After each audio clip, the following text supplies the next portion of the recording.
What's up guys, Houndish here, and today we're jumping back into Destiny with the weekly reset breakdown for Lightfall and Season of Defiance, and this is the reset for Tuesday, March 21st. As always with the reset, we get more new content for the expansion and the season, so the season story quest continues, we get new weekly challenges, and if you're collecting catalysts for Vexcalibur, a new one should drop this week. And then for Lightfall, we have the reset for the raid, new featured missions will come up, and across the game, of course, pinnacle and powerful drops will reset, plus we'll cover the Nightfall, new rewards, including for the Eververse store, and plenty more in the video. So, as always, I hope you find the breakdown helpful, guys, and if you do, a rating below really does help us out. But without further delay, let's get into it.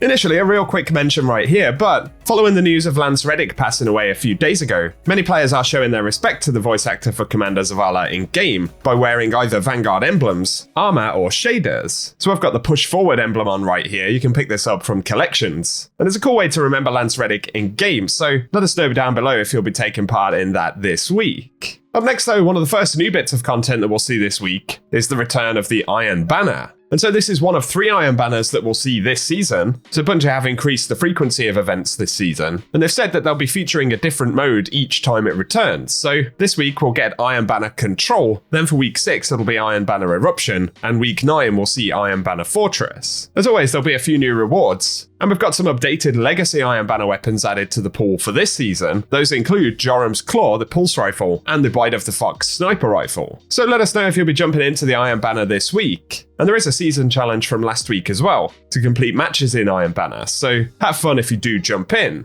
Up next though, we will see the continuation of the Season of Defiance weekly story quest. Of course, this is called We Stand Unbroken, and we can't see the specific steps for this week because Bungie have kept them classified, but the quest will probably come in a similar format to what we've seen in previous weeks, where we need to jump into Defiance Battlegrounds, and who knows, there could be some other steps and that's why it's hidden this week. We'll simply have to wait and see, but that'll be available on the weekly reset. Next though, we do get new weekly challenges for the season, so initially there is All That Matters to complete week 4 of the We Stand Unbroken quest. That one will grant a war table upgrade. There's also Cunning Liberator to defeat combatants in Defiant Battlegrounds using energy weapons, and bonus progress will be granted if they also deal void or arc damage. And on top of that, there's Focused Defiance to decode or focus Defiant engrams at the war table during Season of Defiance. So those are 3 war table upgrades that we can get this week. But next we have Strand Weaver to complete the final Strand quest, and also rapidly defeat combatants throughout Neomuna, and there'll be bonus progress for sidearm final blows. On top of that, we've got Mod Collector to unlock artifact mods, and there's 12 of those. Then Momentum Crash to defeat Guardians in Momentum Control and earn bonus progress with Zone Advantage. The next set of challenges, though, include Razor's Edge to defeat targets with swords, bows, and glaives in Gambit. We'll get bonus progress for defeating Guardians there. And there's also Darkest Nightfall to complete any Nightfall strike on hero difficulty or higher. And if we can score 3 of those, there will be a bonus Nightfall weapon drop via the challenge right there, which is cool. But finally, though, we have Precision Calibration to get kills with marksman weapons, including scouts, snipers, and linear fusion rifles by landing precision final blows. So those are the weekly challenges for week 4.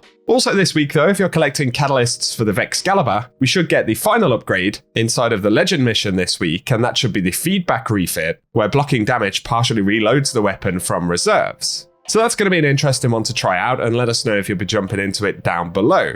Then of course on Neomuna, initially the raid will reset, but on top of that we're going to get a new featured story mission for the week, and that's the one with the 100k score pinnacle drop. The Vex Incursion Zone should change once again, and this week we should find it down in Liming Harbor. Bungie also last week increased the amount of times that we'll see the Vex Strike Force public event pop up, and that's the one that drops exotic gear. So it should be a bit easier to find that. And additionally, the Partition mission will refresh, and all of those powerful and pinnacle reward sources, not only on Neomuna but across the game, will of course refresh as well.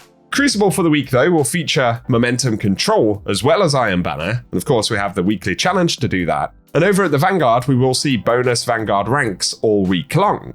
But the featured Nightfall for the week will be the Arms Dealer, so it'll be interesting to run that on Nightfall with some of the updates that we got for it this season. In terms of the featured Nightfall weapon though, we still can't say for sure what it will be, as we haven't seen a full rotation just yet. But if it's the raid and dungeon rotation that you're after, this week the featured activities will include the Vault of Glass, as well as the Shattered Throne dungeon, and both of these have got updated rewards with pinnacle drops on completion.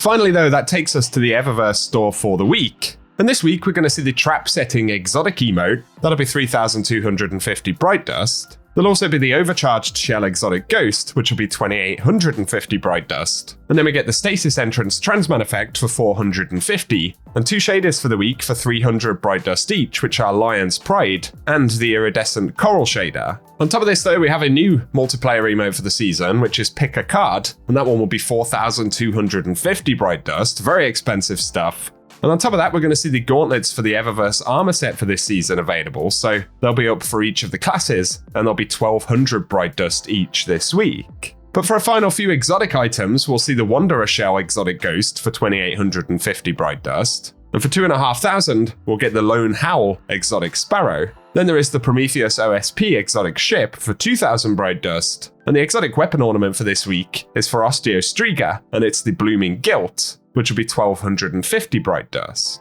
Finally though, there will also be the Infinity Door projection, and that will cost 1500 bright dust this week, so let us know if you plan to pick up anything from the Eververse store down below.